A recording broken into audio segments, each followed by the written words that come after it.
Jai Hind everyone. I am Karuna Singh, Assistant Professor in the Department of Applied Sciences and Humanities at AKGEC. Today I am here to deliver a lecture on 7 C's of communication. Okay, so in the last lecture we discussed what are the barriers of communication and how we can overcome this. So it is important to understand that when communication is going on, how to make that communication very effective. And for that, we will understand today what are the 7 C's of communication. So the topic that we will be covering today are what is the 7 C's. What is 7 C's is the most important thing that we need to understand. Importance of 7 C's of communication. What is the importance of these 7 C's? And then we will discuss different 7 C's in detail and how to imply them in the real communication. So what is 7 C's? The 7 C's of communication are a set of 7 principles. So these are nothing but the 7 principles that make communication more effective, professional and impactful. So what is it doing? It is making the communication. Now barriers were leading to the communication, making it less ineffective, and these 7 C's will make our communication very effective or more effective, professional, so that it looks that you are connecting to the person professionally and impactful, and it leads to some impact to the people or to the receiver that you are sending your message. Now they serve as a checklist. So everywhere you go, you have a checklist. For example, you are going to the market, you decide that this is the grocery I want. So you have made a checklist. Okay. Now you have bought for say you bought cookies, you will take it. You wanted to buy jam, you take it. So it is a checklist. In the same way, so why you are creating that checklist? So that whatever grocery I have decided, I do it and the shopping comes out effectively. In the same way, the 7 C's are your checklist. You have decided whenever I am trying to communicate in the back end mind, whether I am doing it verbally or non-verbally, I will make sure these 7 C's are checklisted. Now, these serve as a checklist for both written also and spoken messages to ensure that. Now, what is it? It is ensuring that grocery is ensuring that whenever you want to cook something, you have bought the cookies, you have bought the jam, you have bought the vegetable, you know what, you have planned your week in a way, so you have bought everything for it. Now, in the same way, if you do this checklist, what will happen? It will make your information easy to understand for the receiver. It will be complete. The information you will share will be complete, will be logical, would be respectfully delivered and free from any type of errors. Okay. Now, these principles are widely used in business, okay, academics, personal communication, and these principles are widely used in business, academics and personal communication to do what? What are their objective? To avoid misunderstanding and build strong relationships. So that is what 7 C's of communication is. It is basically helping us to make our communication, be that personal, be that professional, be that formal or informal, more effective and more impactful. Now, let's understand what is the importance of 7 C's of communication. It prevents misunderstanding. As we know, if we will focus on all the 7 C's, there will be no misunderstandings. It will save our time and effort, because whatever message I want to deliver, it will be delivered properly within the time. So whatever I want, since it will be concise or it would be complete, the person would not need further clarification, and it would be save your time also and your efforts also. It builds professional credibility. It improves teamwork and relationships. Obviously, if there will be nothing like these two happening, it will help in teamwork and relationships. Ensure messages are clear, polite and effective. Very important. These 7 C's, if not doing anything, they are doing the basic thing, that is your message is clear, delivered in a polite and respectful manner and are very effective. Now, what are the 7 C's? So these are the 7 C's that we will be discussing in this lecture. The first one is complete, concrete, concise, coherent, courteous, clear and correct. Okay. Now, this is the diagram that I have made just to tell you so that you clearly remember that there are 7 C's, and the first one is complete. That information should be complete, concrete, concise, coherent, courteous, clear and correct. Now, let's take each one of them. Clear. So, the first C that we will be discussing is clear. Communication should be easy to understand with no confusion or ambiguity. Ambiguity means vagueness. Whenever you are trying to say something or trying to deliver the message, make sure it is clear. Okay, there is, whenever I deliver that message, it's easily understandable and people do not find, or the receiver do not find problem in understanding it. What are the key points? Use simple and familiar words. Again, if you will use simple words and the words that people might know about it. So the vocabulary is here playing a very important role, that whenever you are saying something, make sure other might also know about it. Be specific about time, place and instructions. If you will not be clear about the time, place and instruction you wanted to give, the message will not be delivered properly. Avoid vague expressions and ambiguity also. For example, if I say we will meet soon. Now, when will we meet? When will we meet? The time is not clear. Okay, the time is not clear. The place is not clear. Okay, how many of you will meet soon is also not clear. So the message is very vague. Ambiguity, there is ambiguity. We will meet soon. When, how, where is not answered. So these 7 C's also help in answering when, where, why, who and how. Okay. Well, rather how we can say, we will meet at 10 a.m. tomorrow in room number 201. The place is defined, the time is defined, and we will meet means me and you are only meeting. If I would have said the friends, or if I would have named my friend, then we would have understood. So instead of saying we will meet soon, make it clear with the time and instruction where to meet. So that if you would say this, I would not read further feedback. I'll say okay. But if you will say we will meet soon, I would ask when are you planning to meet, where you are planning to meet. So this is what how clarity helps in effective communication. Then comes the second one, that is concise. Communication should be brief and to the point. You don't need to give the background of whatever you are saying. If you want to deliver something, let's understand it with the example. For example, I would like you to kindly submit the report before the end of the day around 5 p.m. I didn't have to make it this long. Okay. I wanted this assignment by 5 p.m. So I would have said submit the report by 5 p.m. I know after 5 you cannot submit it. You have to submit it. But I would like you to kindly submit the report before the end of the day. This line is not even required. Before or around 5 p.m. around is also not required. I would have said before 5 p.m. That would have been also fine. So we say submit the report by 5 p.m. So conciseness, you are putting your point to the point and briefly. Now what are the key points? You eliminate repetition. If there is repetition, you eliminate it. Sentences should be short. Deliver the core message. Whatever you wanted to say at the end, just say it to the point directly, and do not use repetition. Do not make sentence longer for no reason. Okay, that is what concise is.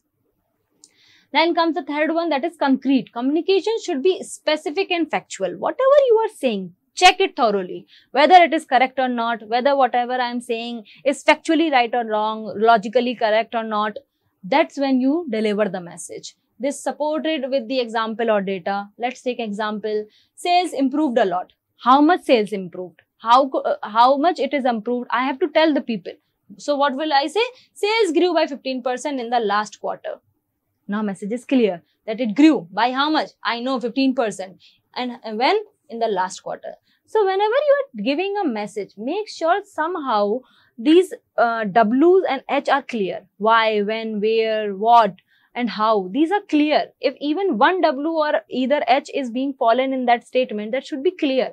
If I say sales improved a lot, my first question is how much sale and in what duration? That should be answered when a sender is trying to give that message. Okay, so what are the key points that you need to remember when you are talking about giving any message? Avoid vague statement. Don't just say whatever you want to say. Use facts, figures and example if required, and make message tangible and solid, that is to the point and the factual.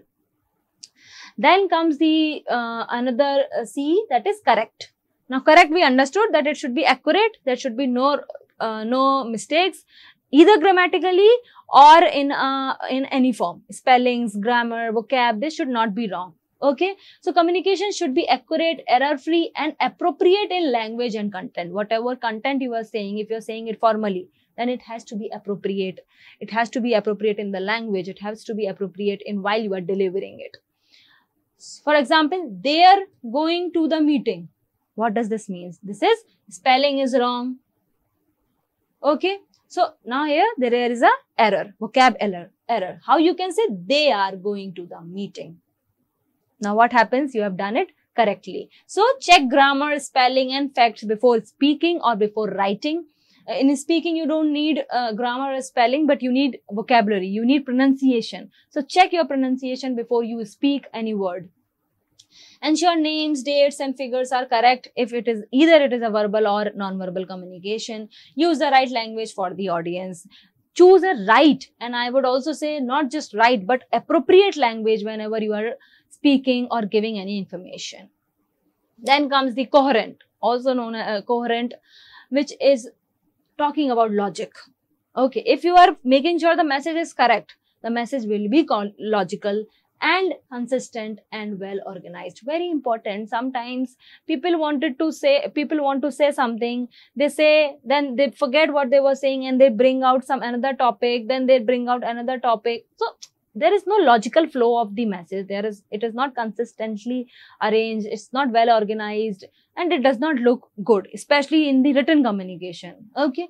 So for example, randomly jumping from sales report to holidays and training program. Or rather, how we can say it, first tell the sales report, then tell about the training program, and then discuss the finally holiday schedule. Otherwise, what will happen? Sales report you have shared and then you talk about holidays.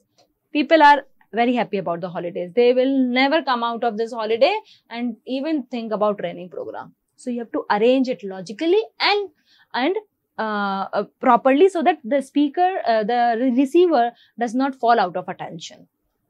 Ideas should flow naturally. Keep sentences connected. Avoid jumping between unrelated topics. Do not jump here and there. First, you start talking about something else. For example, I'm teaching in the class and I start talking about how was your day? Did you eat anything? First, let the class finish. When the time comes, you start talking about something else. Then come complete. Whatever information you are sharing, whatever content you want to share, make sure all the necessary, again, focus on this, all the necessary information should be delivered. And that's when the receiver will be able to fully understand what you are trying to say. For example, I say, send me the files. What files? Where should I send you? When should I send you? Again, the questions come for what, when, where, why and how. Rather, you would say, send me the Q1 sales files by email before 5 p.m. today. Short and crisp. The person will say, okay, or will reply, I will attach this in this time. You don't need further feedback or further clarification for this message. So what are the key points that you need to remember? That answer all possible questions. Again, I have been telling you, this is important in all the 7 C's. Is important in your communication, that the receiver should understand who, what, when, where, why and how. If any of this question is coming in that communication, should be answered when you are delivering that message. Provide required details like deadlines, place and instruction. Whatever details, deadline, place and instructions are important. If it is a meeting or if it is being done in a formal setup, make sure these are answered and avoid half information. Obviously, if we are talking about complete, half information is not applicable. You have to complete the information. Then comes courteous. Now, you know you are following all the 6 C's, but when it comes to delivering it, you are not being polite, you are not being respectful, you are not considerate about others' feeling. The message makes no sense. Okay, let's take example. I say, check this document. And I say, just say, check this document. In a formal setup, how rather you would say, whether you are saying it to senior or the junior, does not matter. I would say, could you please review this document? Check is like a command. Here, I have made a positive and polite request. So what we do, we make it polite, we make it respectful and considerate. Here, hierarchy does not play any role. You have to follow courteous because you are delivering a message, and when you do it in a formal or informal way, you always have to be courteous. What are the points that you need to keep in your mind? Use positive and professional tone. Okay. Avoid offensive or harsh word. If you are polite and respectful, you won't do this one. So you have to avoid these things. Show empathy and respect to whosoever you are talking. So that is what we have discussed. And how can you, these are the 7 C's that we have discussed. Now, how we will apply them? How we will apply them? For the first one, clear. Use simple words, avoid ambiguity as we discussed. Concise, be brief, cut unnecessary word. To the point we will deliver, we will not use anything else. Whatever we want to convey, we will do it to the point. Concrete, support with facts, figures and example. Okay, correct. Check grammar, spelling, accuracy, and if it is being done verbally, pronunciation. Coherent, organize ideas logically, intro, details, and then come to the conclusion. Complete, provide all essential information, who, what, when, where, why, and how. Now, let me tell you these who, what, when, where, why, and how are important in all the 7 C's. It's not just limited to complete. It's going to be followed in all the 7 C's. Okay.